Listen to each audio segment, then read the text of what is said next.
In episode 2 of Jujutsu Kaisen Season 2, we start with one of the cursed Group Q members pleading with Geto to save him from a cursed spirit. He mentions that his comrade Bear will retaliate if he doesn't help, but Satoru sends Geto a picture to indicate that he has already defeated Bear. Meanwhile, Fushiguro is seen watching a boat competition, and his comrade questions why he's being lazy. Fushiguro reveals that he is waiting for the perfect opportunity to strike at Satoru and wants someone else to weaken him. It's also revealed that Fushiguro is a sorcerer killer, has financial issues, and may have some connection to Megumi. Satoru and Geto discuss whether they should take the Star Plasma Vessel girl, Riko, to the hospital. Riko wakes up and slaps Satoru, suspecting that he is associated with the men who attacked her. Geto tries to assure Riko that he is not with them, but she remains skeptical and insults Geto. Riko's friend, Kuroi, arrives and witnesses the boys tormenting Riko. Geto explains his curse manipulation technique to the girls, while Satoru mocks Riko for her rude behavior. Riko claims to be Tengen and insists that they acknowledge her as such, even after she assimilates with him in the future. Satoru and Geto dismiss her claims and believe that they won't feel guilty about sending her away now that they understand her behavior.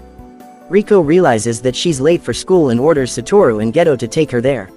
Satoru contacts Masamiki, who informs him that they must comply with Riko's demands because Tengen wants them to. Geto reminds Satoru of the consequences Riko will face when she assimilates and explains why it's reasonable for Tengen to want Riko to have a pleasant life for the time being. Kuroi reveals that Riko has no family since she lost her parents in an accident when she was young. Kuroi has been taking care of her ever since and asks Geto and Satoru to let Riko enjoy time with her friends before her assimilation. Geto advises Satoru to go to Riko's side because two of the cursed spirits he sent after her were exorcised. The trio heads to Riko's school, and Kuroi suggests that Riko could be in the school's music room or chapel. Satoru heads to the chapel, Kuroi checks the music room, and Geto investigates the other vacant areas. Meanwhile, Fushiguro discusses his plan with his comrade over the phone and reveals that the Star Religious Group paid him 30 million yen for Riko's bounty. If Riko dies, Fushiguro won't receive the full reward as the deposit will vanish. Fushiguro acknowledges that it's nearly impossible to kill the Star Plasma Vessel when Satoru is nearby due to his powers.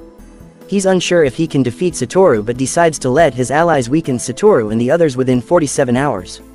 However, something bothers Fushiguro, prompting him to intervene in their activities. He ends the call and leaves the restaurant.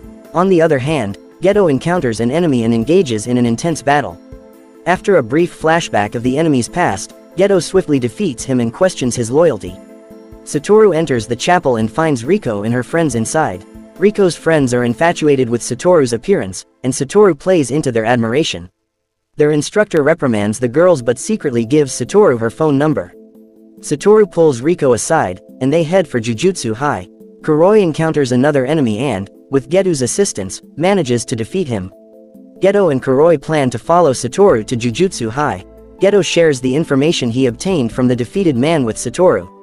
Meanwhile, the enemy who escaped the fight with Kuroi seeks to confront Satoru. The enemy reveals that someone has placed a 30 million bounty on Riko's head through an underground cursed website. Geto informs Satoru that these men have until 11 AM the following day to complete their mission. Satoru battles the enemies of his comrades and taunts them. After showcasing and failing at his technique, the episode concludes with Riko informing Satoru that someone has captured Kuroi.